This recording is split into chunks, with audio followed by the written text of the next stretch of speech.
আসসালামু আলাইকুম। সবাইকে স্বাগত জানাচ্ছি গ্লোবাল ভিউজে। আপনাদের সঙ্গে আছি আমি সুরভি দিবা। আজ জানাবো আন্তর্জাতিক গণমাধ্যমে আলোচিত সংবাদ ও বিশ্লেষণ। ফিলিস্তিনের গাজা উপত্যকায় পূর্ণ সামরিক শক্তি প্রয়োগ করে সেখানে জাতিগত নির্মূল অভিযান চালিয়ে যাচ্ছে ইসরায়েল। এর মধ্যেই ইসরায়েলে 3টি রকেট হামলা চালিয়েছে ফিলিস্তিনের প্রতিরোধ সংগঠন হামাস। টেলিগ্রাম চ্যানেলে শনিবার এক বিবৃতিতে এ হামলার কথা স্বীকার করেছে হামাসের সামরিক শাখা আল কাসাম ব্রিগেডস। তারা বলেছেন, ইসরায়েলের নির ইৎজাক এলাকায় রাজুম নামের স্বল্প পাল্লার 3টি রকেট নিক্ষেপ করা হয়। এর আগে ইসরায়েল জানায় গাজা থেকে ছোড়া 3টি রকেট তারা প্রতিহত করতে সক্ষম হয়েছে। কয়েকদিন আগেও গাজা উপত্যকা থেকে ইসরায়েলের আশদোদ শহরে 10টি রকেট হামলা চালিয়েছিল হামাস। বিশ্লেষকরা বলছেন, সর্বাত্মক যুদ্ধের 18 মাসে এসে ইসরায়েল ও মার্কিন অস্ত্রে যখন গাজা জর্জরিত, তখন নিয়মিত এই রকেট হামলা হামাসের সামরিক সক্ষমতাকে প্রকাশ করছে। তারা জানান দিচ্ছেন, ইসরায়েলি বাহিনীর বিরুদ্ধে প্রতিশ্রুত লড়াই থেকে তারা পিছু হটবেন না। গাজায় যুদ্ধ বন্ধ করতে ইসরায়েলি প্রধানমন্ত্রী বেনিয়ামিন নেতানিয়াহুকে মার্কিন প্রেসিডেন্ট ডোনাল্ড ট্রাম্প চাপ দিচ্ছেন বলে জানিয়েছে ইসরায়েলের প্রভাবশালী সংবাদ মাধ্যম ইয়েদিওথ আহরোনথ। 18 মাস ধরে চলতে থাকা এই যুদ্ধে ইসরায়েলকে অস্ত্র দিয়ে সবচেয়ে বেশি সহায়তা করেছে যুক্তরাষ্ট্র। এখন পর্যন্ত প্রকাশ্যে ইসরায়েলকে সমর্থন দিয়ে যাচ্ছেন তারা। তবে সংবাদ মাধ্যমটি জানায়, গাজা যুদ্ধ নিয়ে ট্রাম্পের ধৈর্য কমে আসছে এবং তিনি গাজায় দ্রুততম সময়ের মধ্যে যুদ্ধ বন্ধ চান। গত সপ্তাহে ওয়াশিংটনে নেতানিয়াহুর সঙ্গে বৈঠক করেন ট্রাম্প। এরপর সাংবাদিকদের সামনে নেতানিয়াহুর প্রশংসা করেন তিনি। তবে ইয়েদিওথ আহরোনথ জানিয়েছে, প্রকাশ্যে নেতানিয়াহু প্রশংসা করলেও গাজা যুদ্ধ নিয়ে ট্রাম্পের ব্যক্তিগত যে সংশয় আছে সেটি বিবেচনা করে তিনি নেতানিয়াহুকে 3 সপ্তাহের মধ্যে হামাসের সঙ্গে পূর্ণাঙ্গ চুক্তি করার জন্য চাপ দিয়েছেন, যেন জীবিত ও মৃত 59 জন ইসরায়েলি বন্দীকে গাজা থেকে ফিরিয়ে আনা যায়। ট্রাম্প চান ইসরায়েল এখন হামাসের সঙ্গে এমন একটি চুক্তি করুক যার মাধ্যমে সব বন্দী মুক্তি পাবে এবং গাজায় স্থায়ী যুদ্ধবিরতি হবে। সংবাদ মাধ্যমটি আরও জানিয়েছে, ইসরায়েলি বন্দীদের পরিবারকে জানানো হয়েছে যে ট্রাম্প প্রশাসন নতুন চুক্তি নিয়ে কাজ করছে। ইয়েদিওথ আহরোনথ বলেছে, গাজা যুদ্ধ বন্ধের বিষয়টি ট্রাম্পের মধ্যপ্রাচ্য নিয়ে বিস্তৃত পরিকল্পনার অংশ। তিনি চান গাজা যুদ্ধ বন্ধ হোক এবং ইসরায়েলের সঙ্গে সৌদি আরব কূটনৈতিক সম্পর্ক স্থাপন করুক। তাছাড়া ইরানের সঙ্গে যুক্তরাষ্ট্র যে পারমাণবিক আলোচনা শুরু করেছে, এটিও ট্রাম্পের মধ্যপ্রাচ্য পরিকল্পনার অংশ। এদিকে টাইমস অফ ইসরায়েল জানিয়েছে, বৃহস্পতিবার ইসরায়েলি নিরাপত্তা পরিষদের সঙ্গে বৈঠক করেন নেতানিয়াহু। এতে জ্যেষ্ঠ কর্মকর্তারা উপস্থিত ছিলেন। আর এই বৈঠকে যুদ্ধবিরতি ও বন্দীদের মুক্তির বিষয়টি নিয়ে আলোচনা হয়। নেতানিয়াহুর দপ্তর থেকে পরে জানানো হয়, ইলকানা বোহবোদ এবং রোম ব্রাসলাভস্কি নামে 2 বন্দীর পরিবারের সঙ্গে বৈঠক করেন নেতানিয়াহু। ওই সময় তিনি তাদের আশ্বস্ত করেন তাদের প্রিয়জনদের মুক্তির জন্য আলোচনা চলমান রয়েছে। হামাসের সঙ্গে যুদ্ধবিরতিতে আসতে নিজেদের কঠোর অবস্থান থেকে ইসরায়েল নমনীয় হয়েছে বলে জানিয়েছে সংশ্লিষ্ট 2টি সূত্র। চলতি বছরের 19 জানুয়ারি ইসরায়েলের সঙ্গে হামাসের যুদ্ধবিরতি চুক্তি হয়েছিল, কিন্তু 18 মার্চ চুক্তি লঙ্ঘন করে গাজায় ব্যাপক হামলা চালায় ইসরায়েল। এরপর থেকে আবারও চুক্তির জন্য চেষ্টা চালাতে থাকে কাতার ও মিশর। তবে ইসরায়েল জানায়, যুদ্ধবিরতির পুনঃস্থাপন করতে তাদের 11 জীবিত বন্দীকে মুক্তি দিতে হবে, কিন্তু হামাস জানায় তারা 5 বন্দীকে মুক্তি দেবেন। এই পরিস্থিতিতে মিশর প্রস্তাব দেয় কয়েক সপ্তাহের যুদ্ধবিরতি হবে এবং এই সময়ে হামাস 8 জীবিত বন্দীকে মুক্তি দেবে। অপরদিকে ইসরায়েল কয়েকশো ফিলিস্তিনি বন্দীকে মুক্তি দেবে। ইসরায়েলি প্রধানমন্ত্রী মিশরের এই প্রস্তাবেও রাজি হচ্ছিলেন না। তবে গত সপ্তাহে মার্কিন প্রেসিডেন্টের সঙ্গে ওয়াশিংটনে বৈঠক হওয়ার পর নেতানিয়াহু নমনীয় হন বলে জানিয়েছে টাইমস অফ ইসরায়েল। সংবাদ মাধ্যমটি বলেছে, বৃহস্পতিবার ইসরায়েল মিশরের কাছে তাদের পাল্টা প্রস্তাব পাঠায়। এতে ইসরায়েল জীবিত বন্দীর সংখ্যা 11 থেকে কমিয়ে এনেছে। তবে ইসরায়েল দাবি করেছে, যুদ্ধবিরতি শুরু হওয়ার প্রথম 2 সপ্তাহের মধ্যে জীবিত বন্দীদের মুক্তি দিতে হবে। যদিও হামাস বলেছে, বন্দীদের ধাপে ধাপে মুক্তি দেওয়া হবে। 16 বন্দীর মরদেহ ফেরতেরও দাবি জানিয়েছে ইসরায়েল। তাছাড়া ইসরায়েল বন্দীদের মুক্তির বদলে এবার কম ফিলিস্তিনি বন্দীকে মুক্তি দেবে বলে নিজেদের প্রস্তাবে জানিয়েছে। এক কর্মকর্তা বলেছেন, ইসরায়েল 1 জন বন্দীর বিনিময়ে যাবজ্জীবন কারাদণ্ডপ্রাপ্ত 1 জন ফিলিস্তিনিকেই মুক্তি দিতে চায়। ইসরায়েল আরও জানিয়েছে, যুদ্ধবিরতি শুরু হলে গাজা থেকে তারা অবরোধ তুলে নেবেন এবং সেখানে মানবিক সহায়তা প্রবেশ করতে দেবেন। তাছাড়া গত 18 মার্চের আগে তাদের সেনারা গাজার যে স্থানে ছিলেন তাদের সেখানে সরিয়ে নেওয়া হবে, অর্থাৎ গাজার মধ্যবর্তী স্থানগুলো থেকে দখলদার সেনারা সরে যাবেন।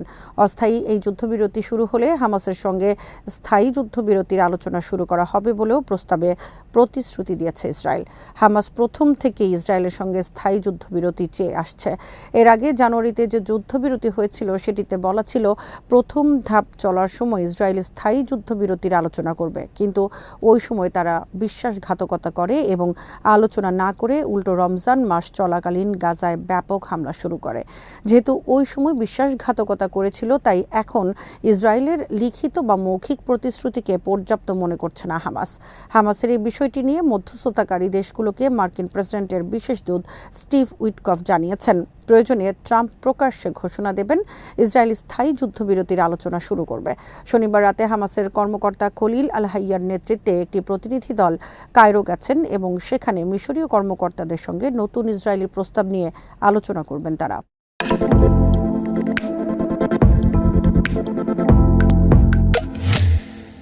এদিকে দীর্ঘদিনের দাবি পুনর্ব্যক্ত করে হামাস শনিবার এক বিবৃতিতে বলেছে, গাজায় শত্রুতা বন্ধের শর্তেই কেবল ইসরায়েলি বন্দীরা মুক্তি পাবেন, অন্যথায় নয়।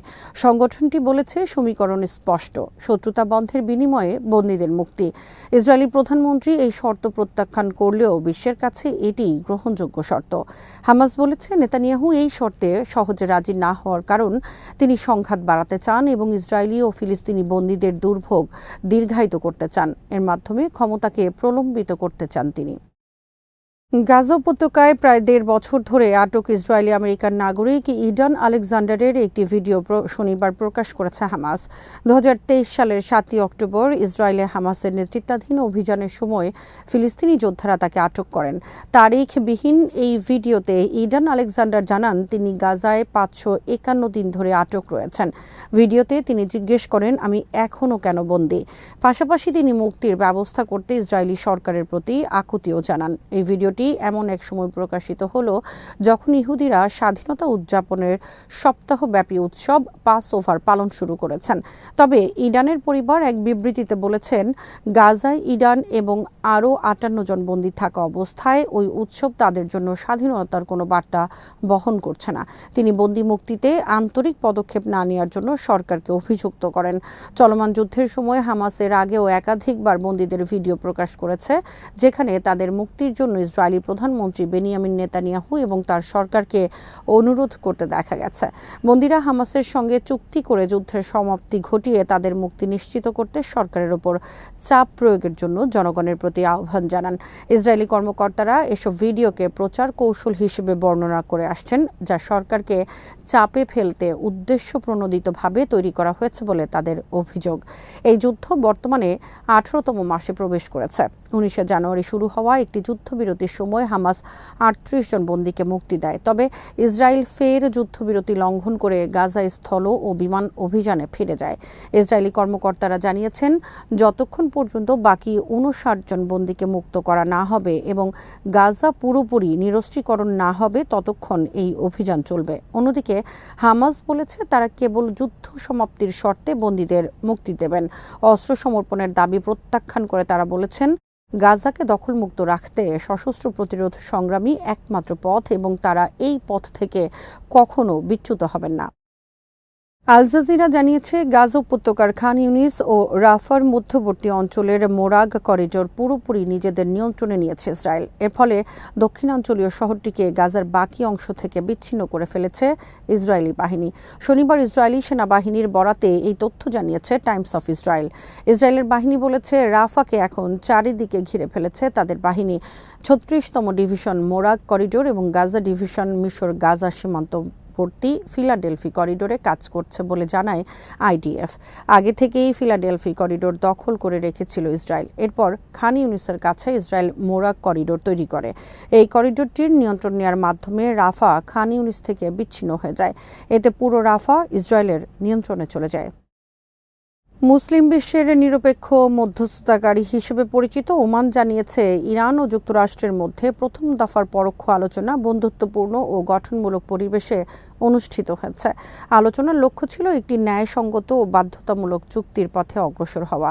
ওমানের পররাষ্ট্রমন্ত্রী বদর আল বুসাইদি এক্সে জানান, শনিবার মাস্কটে অনুষ্ঠিত এই আলোচনায় তিনি ইরানের পররাষ্ট্রমন্ত্রী আব্বাস আরাকচি এবং যুক্তরাষ্ট্রের প্রেসিডেন্সিয়াল দূত স্টিভ উইটকফকে স্বাগত জানান এবং মধ্যস্থতাকারীর ভূমিকা পালন করেন। তিনি লেখেন, আমি দুই সহকর্মীকে ধন্যবাদ জানাই তাদের অংশগ্রহণের জন্য, যা অত্যন্ত বন্ধুত্বপূর্ণ পরিবেশে সম্পন্ন হয়েছে এবং উভয় পক্ষকে আরও কাছাকাছি এনেছে।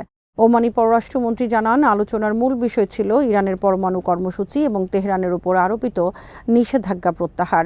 আলোচনার মাধ্যমে এমন একটি চুক্তির পথ খুঁজে পাওয়ার চেষ্টা চলছে যা আঞ্চলিক ও বৈশ্বিক শান্তি, নিরাপত্তা এবং স্থিতিশীলতা অর্জনে সহায়ক হবে। তিনি আরও বলেন, ওমান এই প্রচেষ্টায় তার ভূমিকা অব্যাহত রাখবে এবং যে কোনো গঠনমূলক প্রক্রিয়ায় অবদান রাখতে প্রস্তুত।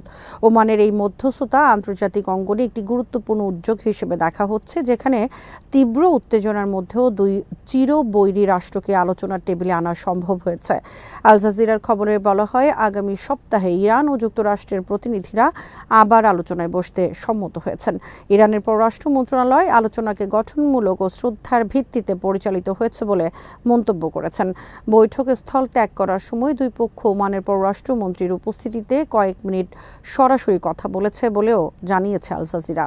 আজ এখানেই শেষ করছি। সবাই ভালো থাকুন, সুস্থ থাকুন আর দেখতে থাকুন বিডি ভিউজ। চ্যানেলটি ভালো লাগলে সাবস্ক্রাইব করুন, সংযুক্ত থাকুন আমাদের ফেসবুক পেজে। আল্লাহ হাফেজ।